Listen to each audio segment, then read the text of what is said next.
કેમ છો ફ્રેન્ડ્સ, પન્નાની રસોઈમાં હું પન્ના તમારું સ્વાગત કરું છું।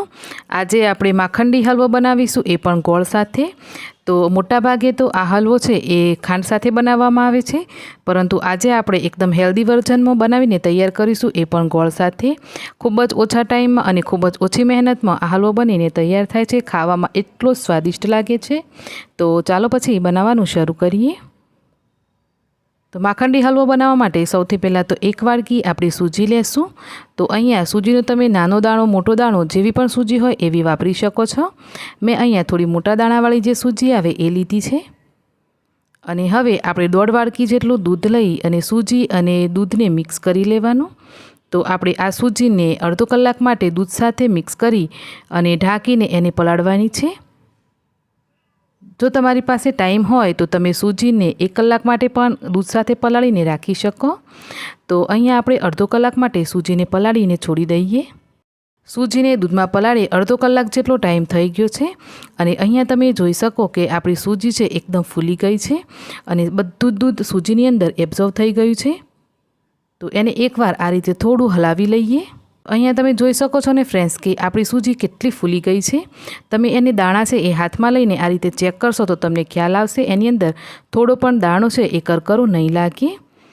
તો હવે આપણે એક કઢાઈ લેશું અને એ કઢાઈની અંદર એ જ વાડકીથી 1 વાડકી ભરીને ઘી લેવાનું અને એમાંથી 2 ચમચી જેટલું ઘી કઢાઈમાં નાખી એને ગરમ કરશું। ઘી ગરમ થયું ત્યાં સુધી મેં 6 કાજુ અને 6 બદામને આ રીતે 2 ટુકડા કરીને કટ કર્યા છે। તમે ઈચ્છો તો આને ઝીણું પણ સમારી શકો। તો કાજુ બદામને આપણે ઘી સાથે ઘીની અંદર રાખી દેશું અને એને થોડું એવું રોસ્ટ કરી લેવાનું। તો આ ટાઈમે તમે કાજુ બદામને વધારે પડતા રોસ્ટ નહીં કરો તો પણ ચાલશે, કેમ કે આપણે આજે હલવો બનાવવાના છીએ એ ગોળ સાથે બનાવવાના। તો ગોળ સાથે એ ચડી જશે। તો હવે આપણે એ જ વાડકીથી 1 વાડકી ગોળ લેશું। તો તમે ગોળનું પ્રમાણ તમારા ટેસ્ટ પ્રમાણે વધતા ઓછી કરી શકો। અને હા, તમે આ હલવાને ગોળ સાથે નહીં બનાવતા ખાંડ સાથે બનાવવા માગતા હોય તો પણ બનાવી શકાય। અને ધીમે ધીમે તમે જોશો તો તમારા કાજુ બદામ અને ગોળ છે એ આ રીતનો ફૂલવા લાગશે અને ગોળ છે એ થોડો એવો કડક થવા લાગશે।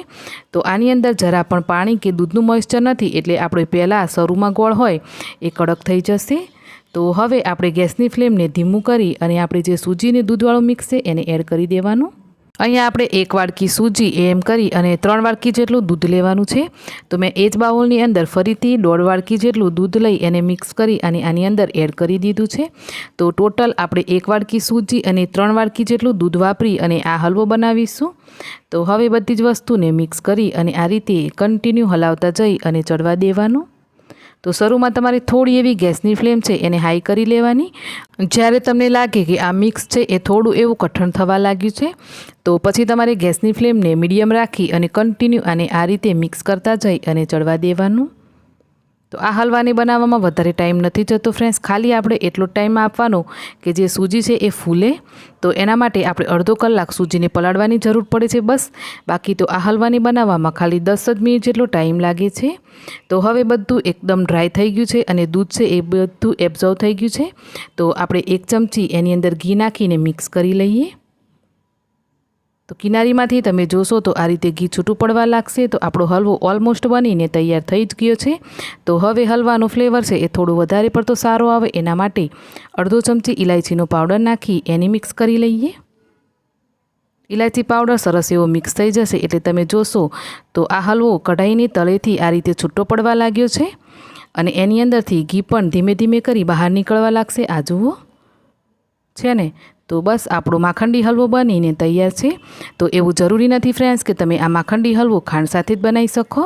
આ સૂજીનો માખંડી હલવો ગોળ સાથે પણ બહુ જ ટેસ્ટી લાગે છે। જો તમે કોઈ વાર ટ્રાય ના કર્યો હોય તો એકવાર જરૂરથી ટ્રાય કરી જોજો। તો ચાલો પછી આપણો હલવો આપણે સર્વ કરી લીધો। ઉપરથી થોડા બદામની કતરણ નાખી એને વધારે પડતો સુંદર દેખાય એટલે સજાવી લઈએ। તો ફ્રેન્ડ્સ, આજની આપણી રેસીપી બનીને તૈયાર છે અને હા, આ હલવો તમે એકવાર તો બનાવી જરૂરથી ટ્રાય કરજો। ખાવામાં પણ બહુ જ મસ્ત લાગે છે। નોર્મલ હલવાથી એકદમ આનો સ્વાદ અલગ જ હોય છે। તો ટ્રાય કરજો। રેસીપી ગમી હોય તો ફેમિલી ફ્રેન્ડ સાથે શેર કરજો। ચેનલને સબસ્ક્રાઈબ ના કરી હોય તો જરૂરથી સબસ્ક્રાઈબ કરજો। મળીએ એક આવી જ નવી રેસીપી સાથે। આવજો।